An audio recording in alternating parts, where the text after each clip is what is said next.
Welcome to Life Today Live. We've had a great week celebrating Holy Week this week. And of course, Easter's coming up this weekend. There's also something else happening on Sunday that I want you to know about, and that is the premiere of a movie called When We Last Spoke. And it's on Up TV. And if you don't know where Up TV is, look at your cable or satellite, whatever listings, and find Up TV. And I'll tell you about the website in a bit. But the movie is a wonderful family movie with some just great themes that we're going to talk about with one of the lead actors, the legendary Corbin Bernsen, is with me today. But before we talk to him, I want you to get a peek at the movie. This is When We Last Spoke. Woke up this morning feeling fine. Dear Evangeline, come home. We miss you. Stop swinging so fast. My sister blames me for so much of what went wrong in our past. Stop! Can't make me. Girls, hop out. Do you think Mom will ever come back? Didn't say, but I'm hoping. Well, it is a pleasure to meet you both. Bet she's got a lot of boyfriends. 33 flavors. This can't be good. I believe I'm going to stay here for the rest of my life. She flushed her panties down the toilet. My two sweet peas. I miss you more than you'll ever know. Couldn't be in a better place. There's more love in the Cranborn house than anywhere else on earth. Ew, gross. Gotta do some living. Got to Dear Ruby, Hey, Elvis sent me a thank you Cadillac. Cause I'm gonna move. Stay with me. You better not. You better not. What's a hero? Somebody who does something brave that could get them killed. Why? Why? Why? Why? This is gonna be our secret. Do you understand? You ain't got nobody, orphan. Hey, don't mess with my sister. Me and my sister, we fought. We haven't spoken in a very long time. What in blue blazes? You're being preempted. Try to get along here, all right? And girls behave. I'm just gonna... Oh, I love you. You have used up your quota for misbehaving for about a month. Clean. The lucky bride and groom will be entitled to a VIP guest treatment. Say Chubby Bunny. Chubby Bunny! I'm going to the beach. Does anybody want to come along?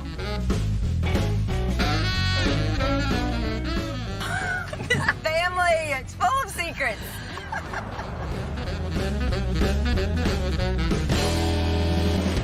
That is When We Last Spoke, and you can see that on Up TV this Sunday at 7 p.m. Eastern Time. It replays a little bit later that night. But a wonderful family movie, and one of the stars you saw there is Corbin Bernsen, who joins me today. Welcome to Life Today Live.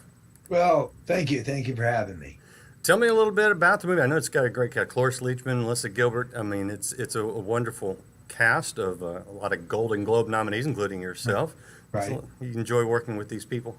Yeah, I had a wonderful time. You know, there's certain projects you do along the way that, just sort of everything just slips right on like a nice glove, and I've obviously done hundreds of different projects in television and film.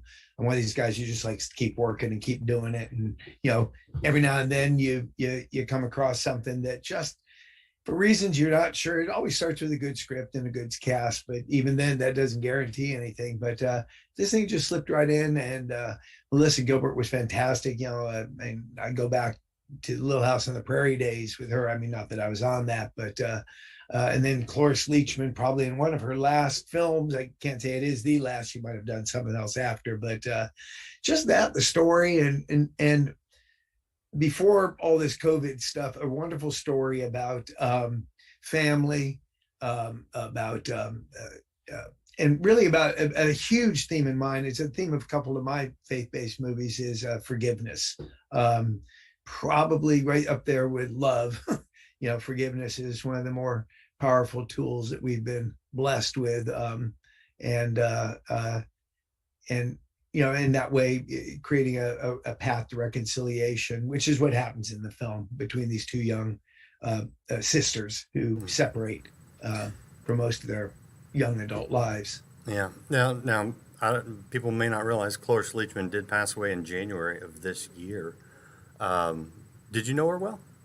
No, I didn't. In fact, I only did these few scenes with her. I was only there a bit, and at this point in her life, she was not somebody who was like going to start making new friends. So, you get what you get out of her, and you just happen to be there and act with her. And whether she remembered me 5 seconds after she stepped off the set, I wasn't sure. But as I try to do most things these days, just take the moment that's happening and fill it with all the joy that I can. And she was extraordinary in that way. It was a wonderful lesson that I got from her. And I learned it also from my mom. Bless her. She's passed several years ago. She was a lot like Cloris, one of the old broads of the business. But you put Cloris on the set and you give her the script and you tell her where to go, but you don't know if she's going to go there. You don't know the path. It's a little bit like God has planned for us. You know where you're going. You're just not quite like, why am I going that way? I thought I was going that way. No, he wants you to go that way. And so, it's a little bit like that. She just sort of, you learn to, you make your plan, you make your path, and then you kind of let go, as my mother would say, let God. Yeah. Life is that way. Well, you've had a long and very successful career. I mean, I can't even recount all the films I've seen you in. What have you, kind of where are you at in career and life? What have you learned along the way? Well, wow, that's a good one. That's a big old question. Where am I? I'm at a period of reckoning. I call it, Act 3, reckoning. I don't want to put a time, like the curtain's going to come there. I don't want to be that, but all the acts of your life and all the good and the bad and the ugly, they all come home to roost. However you treated your body and health and your mind and spirit, and how you treated people, and all of those things sort of, they come back, they circle back. They have a way of, I don't want to say catching up with you. It's not always, by the way, wonderful stuff too. The seeds you sow, what are you sowing? So, it's a wonderful time. I think maybe that might be a better way to look at it. Is not just a reckoning. It's like, you get to see the fruits of your labor. You get to see you sowed seeds and you can see what comes up, which ones do and which ones don't.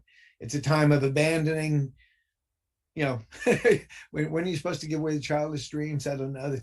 What is that? What's that passage? But it's a time where you sort of say what's important in life. It's funny, during this period, I've been with my wife for 32 years. I think I've fallen more in love with her over the last year, not because we're just stuck in a room together for much of the year, but you start to lose all that other stuff of like, oh, wow, maybe that's an opportunity. Maybe, oh, that could be good. That, you lose all that stuff, the testosterone-y male stuff. And you just go, no, I made the right choice. And I'm here. And it's like a good old bank. I always tell people, it's like a bank account. You just keep investing and don't withdraw too much. You just keep making the deposits. And one day you're looking and going, oh, holy smokes, I got a big bank account. So I think it's that period of life.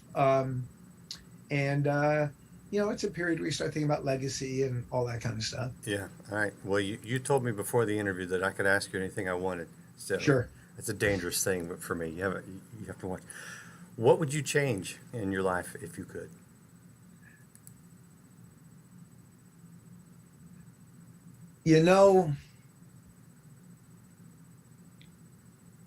This sounds petty because it's small and it didn't have that much of an effect.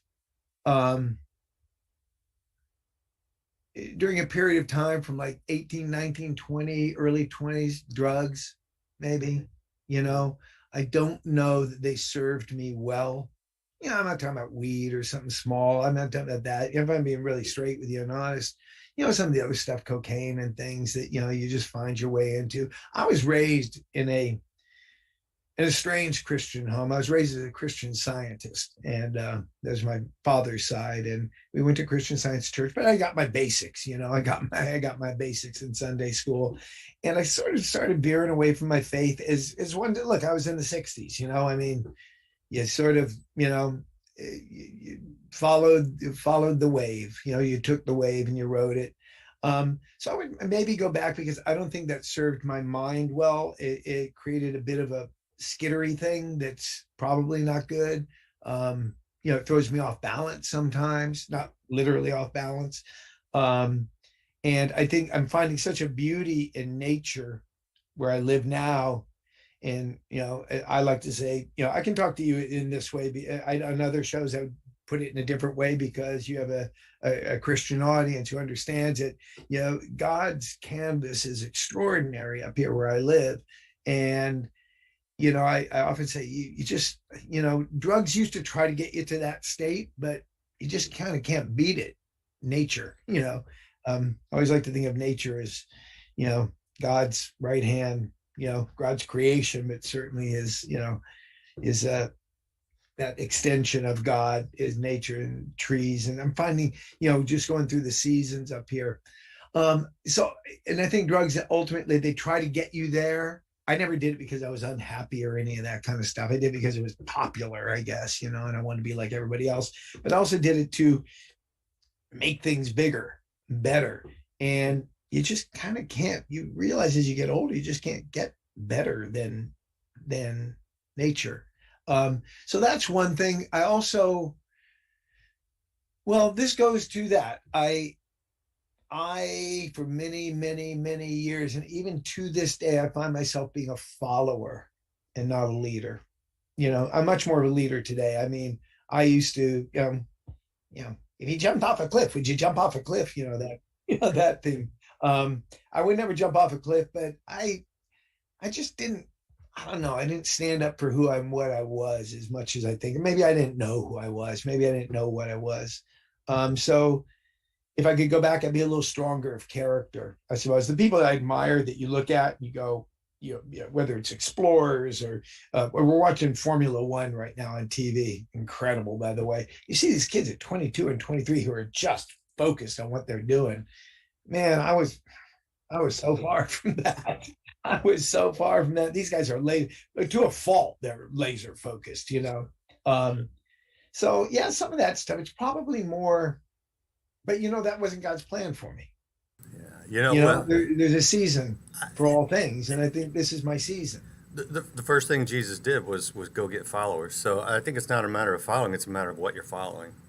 Yeah, well, it's what it is what you're following, but it's also, even Jesus's followers had enough to say, this is right, and I don't care what others think of me.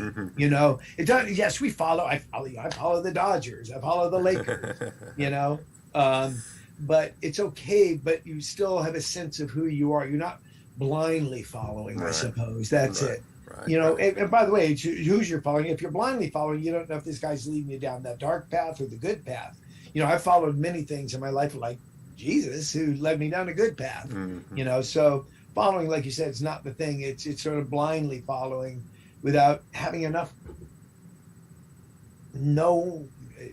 wherewithal to know who you are and go, this is good for me, bad for me, and whatever. And the other thing I do in my life, I would love to change is when I know something is not right, I tend to, like if I act one way and I know that's wrong, I act the different way, but I find myself doing it again, repeating same mistakes. I don't always learn from my lessons. And the easiest way to, I think, for most people is like, diet. I hate to say simple things, but you do that. I'm going to eat right. I'm going to eat right, and then all of a sudden it's like 3 weeks in, you go, I've eaten right for 3 weeks. Now it's time for a cheeseburger and key lime pie. And no, it's not. That's not going to get you where you want to go. So when you look back, what would you say you got right? Love. I got love right. Love. I got love right. I've got really all those. My mother instilled in me all those simple lessons of Christ: love, forgiveness. I've never really been really mad at somebody. People have done me wrong. I don't carry. I'm not sure I forgive. I'm not sure I could be the mother who some guy shoots all their children and she says, I forgive him. You took all my children from me, but you're sitting in prison. I forgive you. I don't know if I'm that strong, but but forgiveness. I got right family. I really got right family. And through tough times, so my mother being an alcoholic, my father being a distant sort of father, I got family right. And I got my love for life right, love for this gift of what we have here and appreciation for it. So, Good. I think I got, and I got a good work ethic. I think I got a very good work ethic. I love what I do, which helps. But I think and that was from my mom, through thick and thin, this poor woman. We were living I grew up poor in Beverly Hills, I like to say. My mother was an actress, and so she was not working. My dad was an agent who wanted to have the big house and have the Lincoln Continental, and we'd have it in the driveway one week and it was repossessed the next week because he's trying to live a certain look and all that stuff. And my mother, God bless her, would sit out in the garage and she'd make she was a wonderful carpenter, and she'd make all these like wine chests and little jewelry boxes that she'd sell at the local stationery store to get money for Christmas. This is living in Beverly Hills where all my friends have got doctors and lawyers and bankers as their fathers. But they taught me a great work ethic, and there's no virtue in it. It's not about virtue. It's just, to me, it's like, you want to eat, you want a roof over your head, work. Mm-hmm. No, I'd say that's a virtue. We're talking to Corbin Bernsen, really a legendary actor, and he's got a film that comes out this weekend on Up TV. It's called When We Last Spoke. And you said 7 p.m. Eastern, it says right there. That's the website, uptv.com. Tell me a little bit about the character in this movie. We saw him briefly in the trailer at the top.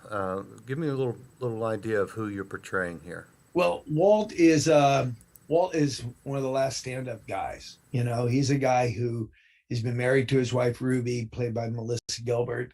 And they're at the point in their life where they're kind of free to be move into this chapter of their lives. And in comes his son, goes off to war, gets killed, and his wife can't handle it. She runs off, leaving their 2 children to be taken care of by the grandparents, me and Melissa and I, whichever is grammatically correct. You figure it out. I never could get that one. Me and Melissa. We get the idea. In a song, me and Melissa sounds good. Melissa and I. Sorry, I didn't to do that. Go off on a tangent. But I'm always trying to learn. Grandparents raised me. But he's just a stand-up guy, and he's in the middle of this. It's a wonderful film that is, he is surrounded by women. We had a wonderful woman director, actually, and he's just a pillar. He's just a strong guy. He breaks when he finds out his son has died. He can't take it. It's one of my favorite scenes that I've done in a long time. I mean, they just let me go, and I didn't know where I was going to go. My mother taught me that lesson, about having to get emotional. She just said, just get yourself in the place, and then just when the cameras roll, just let go, let God, and you'll go in the right place. And they can always edit, and if you're too much, and they can do all that stuff. So that it's Walt's, but through it, he's a stand-up guy. And when I say stand-up guy, take that for what it means. Literally stands up through all the storms. He's that fence post that doesn't get blown over in the tornado. He's a stand-up guy. How did this get pegged as an Easter movie? I'm curious, because it's not as obvious as other movies. It's not, the Passion of the Christ or something. Yeah, right. That I can't really say. I would, I would say it's I'd say 2 things. One is it's a wonderful family film to sit together on Easter night, watch a wonderful film together. But it is about forgiveness.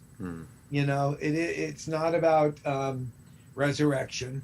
Well, I guess it is. I mean, on one hand, because resurrection takes many forms, right? So, if it's these 2 sisters who've been distanced from one another coming back, you're resurrecting family. Sure. So, I mean, the resurrection story is a lot of great movies. I think all the great principles of Christianity, or Jesus' lessons are in all the great films, even the films that have language and violence and all that stuff. The great films all have those things. There is resurrection, there is rebirth, there is reconciliation, there is forgiveness. All the movies that, and they can be big action movies, Iron Man, there is, when characters go through it, what we look for as an actor are characters that start in one place and they transform through this journey. So that in a sense is another form of resurrection, right? And rebirth. And, sometimes I like to look at our faith as yes, those are direct lessons of direct stories, but they're allegorical in a way of just things that happen in life, and a lot of my friends who, let's say, aren't of faith, I try not to say, well, you just can't be in the club. I try to say, well, I said to a friend once, I said, he's an atheist and a good friend, a smart guy too. Most smart people really are too smart for God. Sometimes they're just, they're over intellectualized. Right. So they try to see a guy with a beard and all that stuff. But, he said, you're making faith-based films. What's that about, man? What's that doing? And I said, well, here's the deal. I said, you have kids, you have two beautiful sons, right? Were you there for their birth? He said, yeah. I said, and when the moment your first son appeared in the world, let's put it cleanly, appeared in the world, that head pops out, you see it, and in its eyes, and it looks at you. What was your feeling? I went, that's God. Just stop right there. Don't try to make God anything more than take your breath away. I said, that's God. And he said these words, well, if you put it that way, that's it. And I stopped. I didn't go any further with it. I tried to put a light on God that people sometimes don't, so I see a lot of stories in our faith that are in other people's lives. They don't know it, recognize it or call it or whatever. And I'm okay with that, because the truth is I'm not really a guy who believes you got to put a sign on the lawn or you even have to put something around your neck to say I'm this. You just live it, and be an inspiration to people and inspire them. What's that been like, doing that in a place that is not always receptive to that kind of thing, and in an industry, in a business that it's strange, it's weird, but like I said, I think we were talking about it a moment ago about I learned to stop following and saying it's okay to lead. And what I've discovered, and I've discussed this recently with a lot of people, if you're just truthful, and we see this in the country today, if you're just truthful, I don't care if you're left, right, Christian, atheist, I don't really care. It's not my job. God has not made my job to turn you from an atheist to a Christian. I'm not evangelical in that way. I'm not, I lead by example in my life. People look at it, see my life with my wife for 32 years and my kids, a Christmas card every year. They see what we are. And that's my being evangelical. And if they want to ask further, they can ask about me and my faith, and I can go dig a little bit deeper. I can't even remember what the question was, but it started sounding good. Just like being a Christian in Hollywood, basically. Oh, being in Hollywood, right? Yeah. There's more people of faith. There's more people that are Christian that may not call themselves Christian, but sometimes I listen to rap songs, right? And I realize, I go, you know what? That guy, if you ever see them at the Grammys or something, they may have these lyrics and terrible things. And you know what the first thing they do when they get up there? Sorry, that's my texting. I don't know how. If I knew how to turn it off, I would. Yeah. I don't know how to. Yeah, they get up there and they thank God. Yeah. But I see a lot of people that we would go, ooh, not them. And the first thing they do is they thank God. Right. They thank God. And it's really strange. Okay, I get it. Sorry. When I see that, I think here's someone. I think two things, honestly. Yeah. Either someone that's really confused, or someone who's struggling with their faith, which is probably more likely. I don't know if they're even struggling. I think here's the thing, and this is what I've been trying to do, and it's why I've not really been successful in my Christian movies that I make, my faith-based movies, because it's easier to make I got a problem, come to Jesus, it's all solved. And then every Christian I talk to hates all those movies because they're so simplistic. And if you're really a person of faith, it's not that simple. People That's struggle. true. That's You know, true. Yeah. you took my father. Why'd you take my father? He's 37 years old. You know, how could you do that? How could you take my son? You know, you killed my 3 children in a shootout. You know, faith is not a sim. You know, well, I'll just go to Jesus and I'll be fine. It's not that. I don't think. I think God is working those people as God works me. Because I use foul language. I do films that most Christians would say, "Well, I'd never do that." You know, I certainly am. You know, I'm not spanky clean. But you know, God works each of us in His own way. And if your heart is true and pure, and your heart is with God, with Jesus, I think you're okay. I get in, you know, I've gotten into some very delicate conversations with people who would disagree with me strongly. But I know, you know, I do stuff. I'll do things. I'll look at a project, or there's a script I wrote that had GD in it, right? That I had to write the words. And I would say to God, I'd say, I'm going to ask you, tell me if I'm right or wrong here. And I'll ask God, and God says, Corbin, your heart is pure. You keep going down the road that you're going. Keep going down the road. I'll let you know when it's too much. And right or wrong, people might say, well, I'm one of those guys who's kind of a, you know, a weekend Christian. No, I don't think I am. In fact, I feel more Christian than a lot of Christian people I meet who go to church and do this and bow this and talk this way and talk that. And then I go see them do stuff like screw somebody behind their back, you know, financially or other.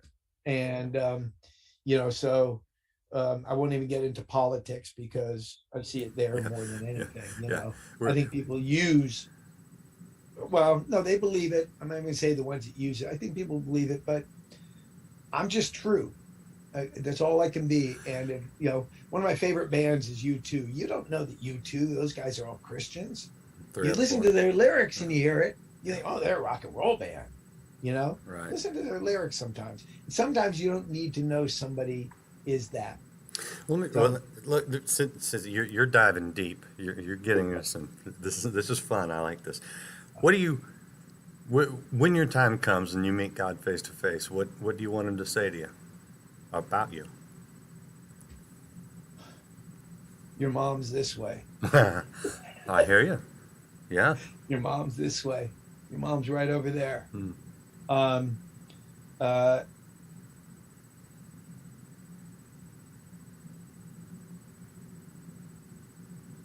No, that's where I was going to say I wanted to say thank you, but that's disgusting.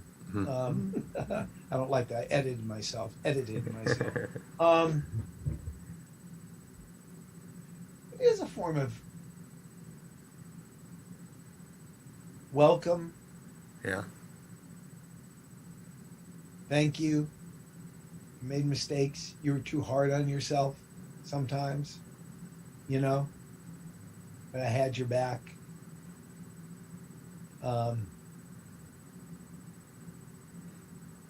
Welcome. Hey, welcome. You know what I think he'll say? This is my just conjecture, but based on what I know of his character, I think he'll say, "You're mine. You're mine." I know I'm his. I am of him. Mm-hmm. I know that. I do know that. I do know that. Look, you know, we can go deeper and deeper. You know, somebody might say, well, you know, again, that back to the friend, like, God, what do you mean God? And I said, that thing that takes your breath away. I said that, or, you know, look at an extraordinary, it's spring up here. You're watching flowers blossoming. You know, I mean, how can you not, whether you call it God, how can you not, sometimes I call God the mystery.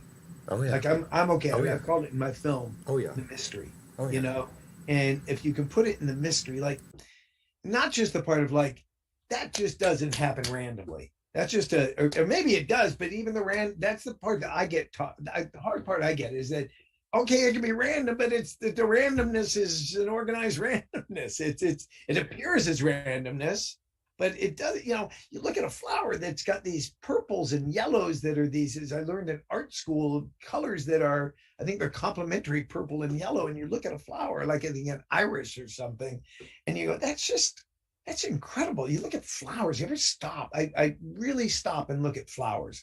Flowers blow me away. Yes, animals and all that stuff too. Sometimes flowers, nature. I'm looking at a tree right now at my window, and every day the new buds are coming, and I think, wow, that just happened year after year after year. It's this extraordinary cycle. And I try to get people to understand God in that way. Again, I lost my train of thought. I start to ramble, so I don't know. You can always bring me back. That's good. This is, imagine what it's like with my shrink. All right. Well, the film is When We Last Spoke, and it is this Sunday on UpTV, uptv.com. No, it's good. Hey, we all need somebody to talk to, and I wouldn't fault you for that at all. Corbin, it's been interesting, and I actually enjoyed this conversation a lot. So thank you for it. You mean that? I do mean that, dude. I could say we could keep going, but I could go on and on and on. I know. No, I enjoy this an awful lot. Seriously. Well, good. I'm glad. It's important I want people to understand God. I want people to know God. And if I have to give it to them in a spoon with a bit of honey in it, I'm okay doing that. Mm-hmm. It's especially today. I'll tell you the biggest problem. I'm sorry. No, we probably got to go. Whatever. We're fine. Whatever. Biggest problem today, and biggest problem I've had with my faith-based films is the messaging. Quite frankly, the marketing of faith and God has just gotten so messed up. The people that are saying it, whether it's this crazy evangelical person on TV that you just don't believe a word of, and it's so hard to sit there and hear all this great stuff and then go to commercial and try to get money, and they're in a church that costs a gazillion dollars. It's so for people to say, if that's God, that's not what I want. But if you tell me God's an iris, or God created that rose, it's not only the look but the smell. You ever got old roses? I'd love to just smell old. You sit and you go, or you see a baby born of you and the person you love, that's it. But when you start getting these people out there, or you get worse, you get a politician who uses it as a tool. And I'm not naming names, but we see it. And I mean, literally not naming names, but I see it over and over. Not just one person, but many. You see that, and it's the marketing job is bad, man. It's not a cool club to be in. Let me tell you something. You know who had it the closest? You asked me back about, what do I regret in my life? And I said drugs and whatever, to a degree, because I'll tell you what, who had it the closest as far as I remember? I live up here near Woodstock. Hippies had it. Peace and love. Take away the sex and drugs and rock and roll. Right, the peace and love, back to the garden. That was an expression, back to the garden. I think that had a deeper meaning than that's back to the garden. Well, I think that reveals something, a longing, something lacking in all of us that we try to find. And when we find it in drugs and things like that, it just doesn't work. But when we find it in Christ, we find the fulfillment. Yeah. And for people who probably aren't listening to this because if they're not people of faith or Christians, but you know what? When we say find it in God, go look at a tree that's growing. Go look at a flower that's blossoming. Watch it daily, and you'll find God there. That's where you find. That's the way you have to access it. Access it there. That's God says to me, Corbin, I'll tell you what. I'm going to let you ride two rails here. One with me. I'm going to let you step outside occasionally to try to speak my truth in a way that people who can't see their way to me, mm-hmm. Yeah. I'm allowing you to step out there. And believe me, I mean this more than anything. I've thought long and hard, is that just an excuse to have it both ways? Which is the big danger. Do I just want it both ways? Do I want to like do all this crazy stuff and, you know, when had God open his arms in heaven for me? Or do I truly believe that God works each of us differently and allows, you know, not allowed, I not go so far off the rails. I mean, I don't make it sound like I'm, you know, but he does need ambassadors to talk to people who can't see their way to him. They've been the walls have been built so tall between him and where their lives are that they can't see their way over the wall. They can't see their way around it, through it, over it. And so sometimes on the other side of the wall, you gotta go, hey, look at the little flower growing on the edge of the wall there. What? Yeah. Oh, yeah. I mean, God reveals himself through his creation. It's just important that we don't stop at the creation and we get to the creator, right? Right. Well, you know what? So you get up to that wall, that's brick wall that's a mile high that you can't get around, and you see a little flower growing through it. And you bend over and you look at that flower, and what do? You follow its root, and you'll find it. Yeah, that's good. That root with that flower will take you right through that wall if you focus on the flower. That's it. Now that's too many drugs in the 60s speak. No. Oh, okay. Corbin Bernsen, I'm going to let you go. And Did I just alienate you? no, I think well, I think everybody was with you, and then they're like, "Oh, wait a minute." No, but I mean, Scripture, the Psalms especially. I mean, God just shouts through His creation, but He's shouting for a purpose, and that's to know the Creator, to say, "Hey, look, I'm here. I made all this. I can know you too." You know. Right. No, I know. Cool. I know. I'll bring it back to reality here. Yes, that's absolutely good. That's all I mean by that. I made all this. I made this flower, and then you want to see where it leads to, follow it right under the ground and past the wall. Yeah, it's when the flower starts talking to you itself. That's when the drugs kick in. Yeah. Well, it's never the flower. It's always, for me, it's always, and that's, you know, again, I'm making too much. By the way, I didn't do that much. I'm not that crazy. Just so we're clear, you know, I said I was a part of a whole generation, but yeah, I think no, when you connect, if you sit up here in silence where I live and you look at this, I mean, the Hudson Valley, it's just the sunsets and the sunrises are just unbelievable. You sit there, you hear, you don't hear God. That's why I try to make it so you don't like hear God. Like, I'm waiting to hear something, or you don't smell God. You don't feel, you just are one with. Yeah. You know, you give yourself over to it. You are one with, and that's when I'm most peaceful. But believe me, I fight that too, though. Like everybody else, I struggle, and I sit there and I try every morning. I'd say what I'm grateful for, 3 things, always, every morning. I find 3 things. Sometimes they're repetitive. I give gratitude every morning for 3 things, and I try to take a moment to just give over my fear, give over my love, give over my anxiety, give over my hopes, my dreams, desire, just give over to just be with, you know. And it's really, it's a lot easier for me when I can access. It's a little harder on a rainy day. I wish I could appreciate it quite the same, but a beautiful sunny day, you know, I look at my wife and I see it, you know. Yeah. Without the rain, you don't get the flowers. So. Yeah, well, I'm still learning.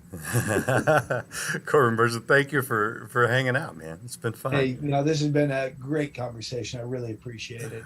We could probably do a whole podcast on this daily. Yeah. Oh yeah. Well, if you're ever hanging out in the Dallas-Fort Worth area, I'll take you to coffee and we'll continue the conversation.